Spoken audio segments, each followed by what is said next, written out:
Another possible macro distributional issue regarding monetary policy is worth mentioning.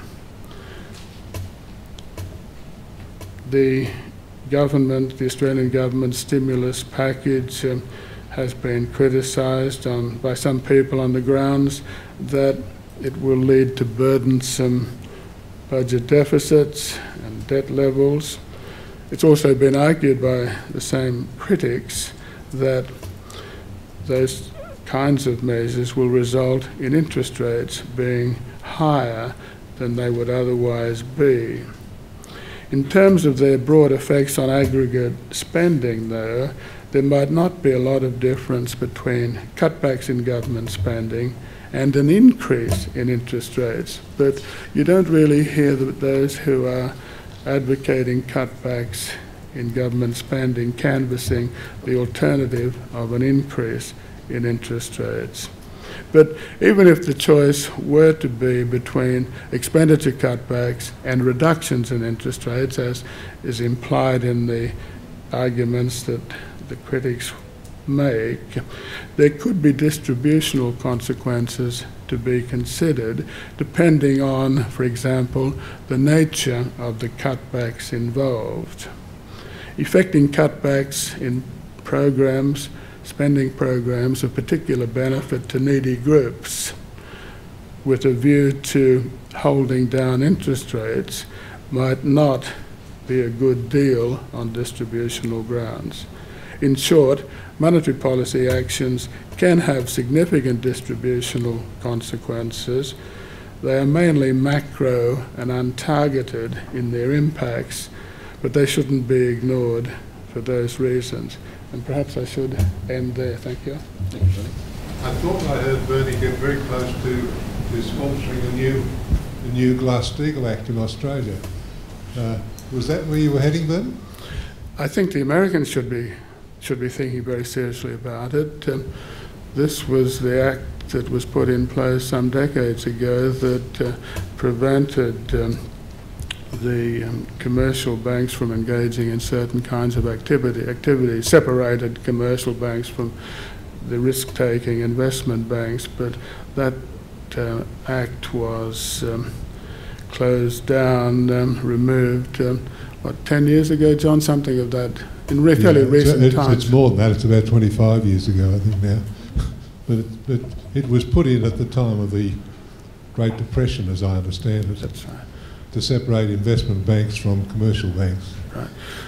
But the Wall Street lobbyists were effective in having that abolished, and so that commercial banks could get into the act of making risky investments, sponsoring speculative activities and so on, and that it has been alleged has contributed to the growth and extension of the subprime problem, and it's against that background that some people in America anyhow are raising the possibility of reintroducing something like that act in the US. I wasn't really going down quite that road, John, but it seems to me that with government guarantees for deposit taking and fundraising and so on, that we need to have a clear idea as to which are the banks that are deserving of this kind of government backing and who the ultimate recipients should be. And I think it's fine for governments to wish to provide guarantees to banks and institutions that provide ordinary products and accept the deposits, maybe even make housing loans and so on, but it would be unfortunate if banks that were engaged or prone to engage in investment, speculative investment type activities, also somehow managed to have access to deposits that were boosted by the existence of government guarantees. So I think there is an issue there that is worth clarifying. I suppose, Peter Martin, the Age and Sydney Morning Herald, I suppose the problem is how do you unscramble the egg? We've got the situation where our existing banks have that guarantee, and in fact all sorts of foreign banks in Australia have that guarantee. And how do you take it away from them, or do you say you can only continue with this guarantee if you then henceforth abandon speculative ventures? How do you actually, how would you manoeuvre that transition? And the second question is, do you support, for this reason, you seem to be heading in that direction, a new Wallace inquiry to look at these sort of things? On the second question, I wasn't in favour of the first Wallace inquiry, so that doesn't mean you don't support it. I'm not going to advocate a second Wallace inquiry, but on the first question, what governments provide, governments can take away, and that's not a rare occurrence. But if the government were to, or if there were to be some kind of examination of the worthy recipients of the guarantee and unworthy aspirants for that sort of protection, I think it would be a fairly easy matter for the government to sell a separation of that kind. It's not hard to sell things that are soundly based and well thought out and carefully presented. Well, Bernie, Phil Lasker from ABC TV. The United States doesn't have a formal inflation target. We do. Is it possible that that could be inconsistent with, sometimes inflation targeting could be inconsistent with trying to maintain maximum employment?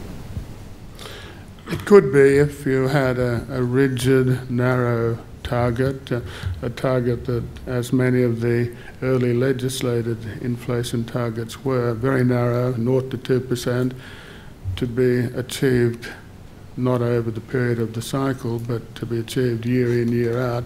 Then you are inviting conflicts with employment and growth, and I think some of the countries that started off this way have realised the folly of that and have backed off in fact towards a more flexible arrangement of the kind that we had from the early 1990s, a flexible inflation target, one that talks of keeping inflation around 2 to 3%, but doing so not year in, year out, but over the course of the cycle.